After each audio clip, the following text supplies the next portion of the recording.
Hello, and welcome to the Community IT Innovators Technology Topics Podcast, where we discuss nonprofit technology, cybersecurity, tech project implementation, strategic planning, and nonprofit IT careers. Find us at communityit.com. Hello, and welcome to Community IT Innovators Voices interview series. My name is Carolyn Woodard, and I'm the marketing director at Community IT. And today I'm really excited to be talking with Luke Casey, who is one of our IT business managers. So Luke, would you like to introduce yourself and how long you've been with Community IT? Sure. Hi, my name is Luke Casey, as previously mentioned. I'm an IT business manager here at Community IT. I've been here, a little over a year and a half at this point. Do you remember when you saw the Community IT opening and what made you think that you'd like to apply? Yeah, I was looking. I had just left a corporate job. Well, left my entire department, got outsourced. But I was working down in Louisville and for a digital signage firm, and their whole ethos was don't make a better product, just buy your competitor. And yeah, so not a fantastic fit, but I had worked previously in the governmental space, both at the county and city levels, and I had been involved with nonprofits like a volunteer and various other elements. And I saw the posting, and it was first off applied full-time remote, which great because I do not live in Washington D.C. where you guys are based.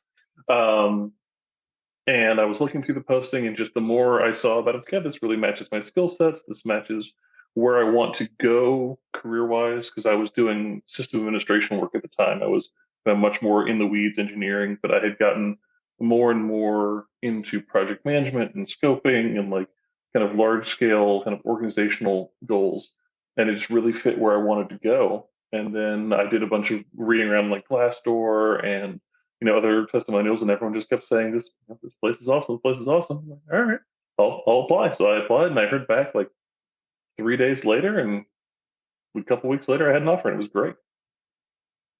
The rest is history. So you are an IT business manager, which is something a little unique to the way Community IT works with our clients. So could you talk a little bit about what an IT business manager does? I think the core of it is kind of serving as a combination of like a small scale project manager for specific clients' issues, but the majority of it is serving as a counselor and as an advisor. You kind of take on that role of like an outsourced IT manager for organizations where they're starting to hit the stage where they need IT organizational management. They need someone to think kind of strategically and long term about their situation, their goals, their architecture, their infrastructure, but they can't really justify having a whole IT department. And so, do they grab an internal guy to do help desk work? Do they try and look for a unicorn who's going to do everything at the same time and end up paying a unicorn's price? Or do they, go with kind of this middle of the road option where you go to an MSP like Community IT who can provide, we have help desk when you need it. We have engineers when you need it. We have large scale organizational thinking when you need it. And so a lot of my job is talking people out of spending money with us, telling them, hey, you don't need to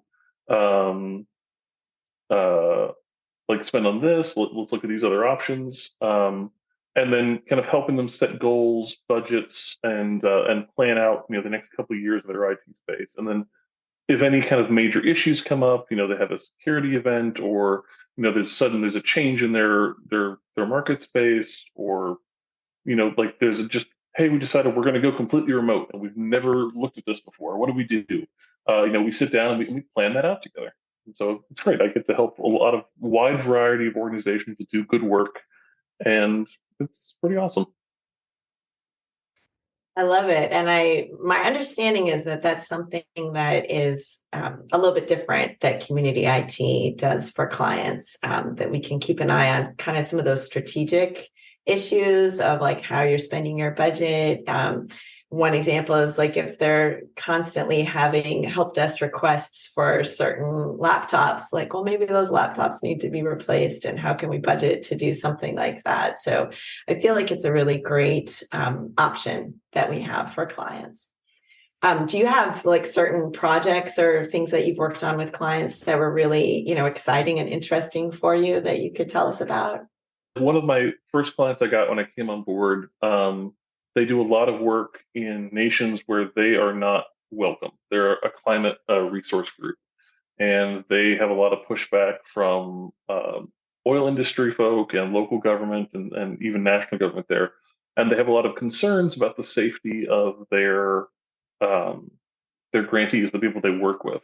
And so one of the first kind of major projects we did was we built out a way for them to store their data and communicate with their grantees in such a way that that data was safe from oversight or intrusion from those groups. And I wasn't expecting that when I came into that meeting, and they said, and said, "Hey, this is our problem. We want to protect these people who are in danger because of this." And I said, "All right, great, let's do it." And it took us a while, but we found the right solution. But I was not expecting that when I came to that meeting. I had a spreadsheet lined up on ticket trend tracking, and that was not what we talked about.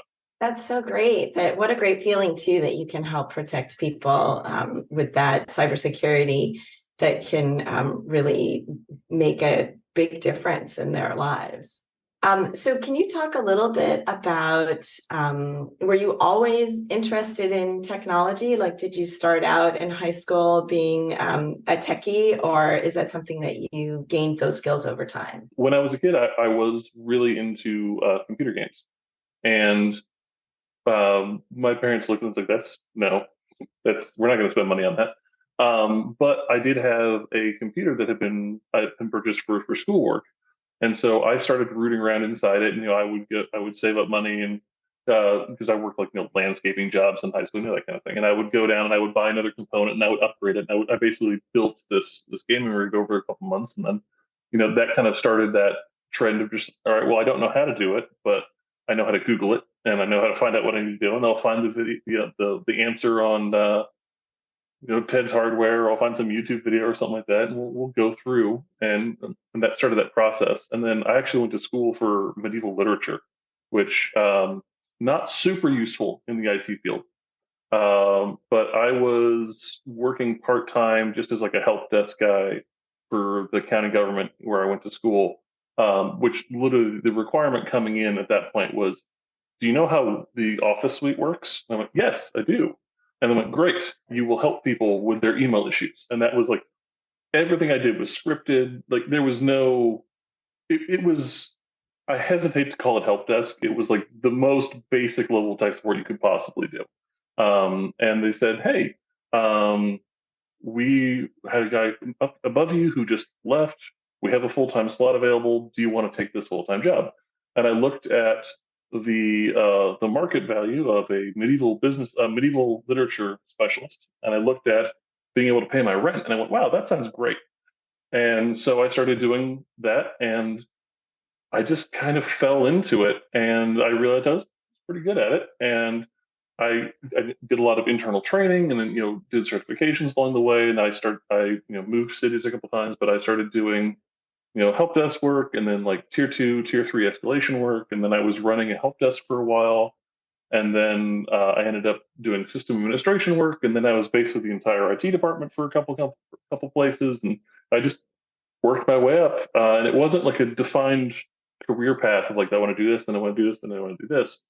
Um, but I met a guy when I was working at the city of Louisville, and the city of Louisville had a department for business relationship management, which was very similar to kind of what we do here, but it was for independent individual departments. And so each, like the health and human services had a BRM, and the police and emergency services had a BRM. Basically, each person who was their point of contact within the internal IT department, who knew them inside and out, and helped them with kind of their departmental goals. And I helped him on a bunch of different stuff, and he kind of put me on this track of, start looking at this kind of thing. It's really satisfying. It's really interesting, and and it isn't this kind of jack of all trades environment that you're used to, crawling under desks. And I didn't have, the resources at the time to go after that job. I was still pretty new in my career at the time, but it was always kind of in the back of my head, like, this is something I'm interested in. And then when I was looking around at jobs, I saw this, like, hey, that's exactly what Sean told me about. And I actually messaged him on LinkedIn, like, I don't know, 6 or 7 months after I got this job. I was like, hey, Sean, I'm finally doing it. I'm doing the thing you told me I should do 10 years ago.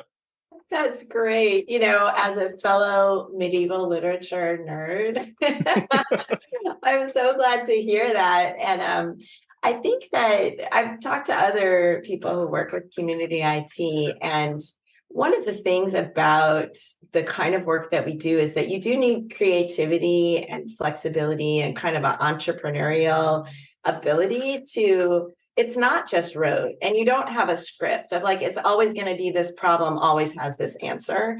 And so you have to be empowered to work with the client, and partner with them to get at the heart of what is either the technical problem, or like you deal with a lot sometimes, the strategic problem of like, we have this strategic issue that we need to solve, and we think technology is one of the ways that we could solve it. So that's just so interesting to hear that connection. So if you were talking to yourself in high school or someone in high school now, about preparing for a job with technology and combining that with nonprofits and helping people, do you have any advice for somebody who's starting out now, or anything in your career that you would want them to keep in mind, like you had that mentor help you out?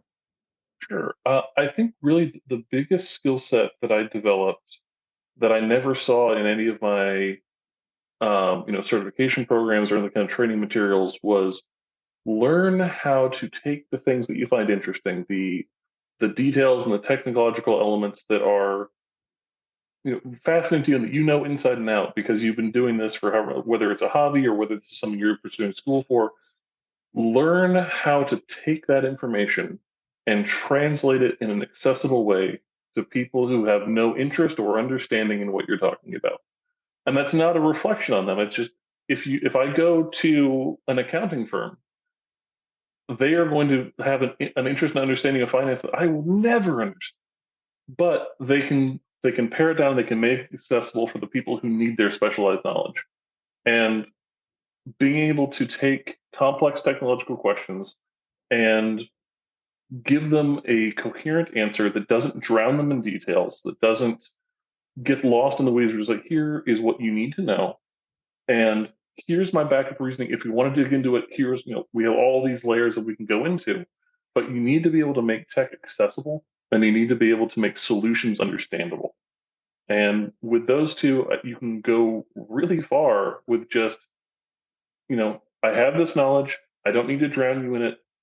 Let's talk about what your end goals are. What do you need to happen? Okay, I will build you a solution that matches that, and then I will make you able to understand the general scope of how it works. You don't need to explain to your client every detail, every setting, every element involved, as long as they understand the core of what's going on and why you're doing it.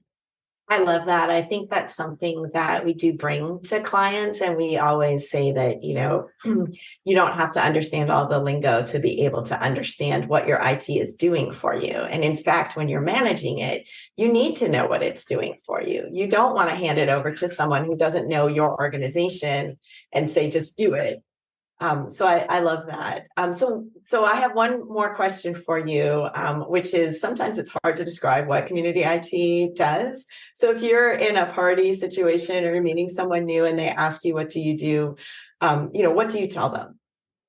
I've yet to find like a great shorthand for it.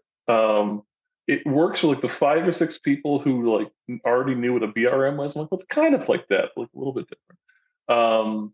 But I think I would generally go with kind of a shorthand of it's a combination of um, like being an outsourced IT manager and being a client advocate, being a counselor, and being a project manager. But you're not full time at all of those things. You're taking shards of it. But one of the things I got told when I first came on board is yes, community IT is paying you. However, you work for your clients. So I have 23 clients that I'm the IT business manager for right now. And so my whenever I'm doing stuff for them, I have to think and put myself in the headspace of I'm working in their best interest. I work for them. What is their goal? What do I need to do to get them the solution they need? I just happen to get paid by community IT, and that was a good brain space kind of switch to make. Um, but yeah, it's a hard shorthand for what exactly do you do. But I think if I had to put it on a fortune cookie, I'd go with it's an outsourced IT manager kind of position. That makes sense. You're not the only one at Community IT that has trouble saying exactly what you do in your job position, but I mean, Community IT is, it's an outsourced IT provider for nonprofits. And often you get people who are just like, that's plenty. But then you get people who ask the next question of like, well, what does that mean? And then, it's so interesting to talk about. Well, I really appreciate your time today, Luke. I know you've got a lot of clients and a lot of work that you're handling for them and with them. Thank you so much for being part of this interview today. I really appreciate it.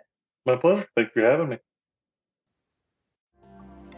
Community IT does these free webinars and podcasts for our community, and we love sharing our knowledge and experience. If you have more questions or are having trouble with your IT at your nonprofit, please get in touch with us on our website, www.communityit.com, so we can start a conversation or schedule an assessment.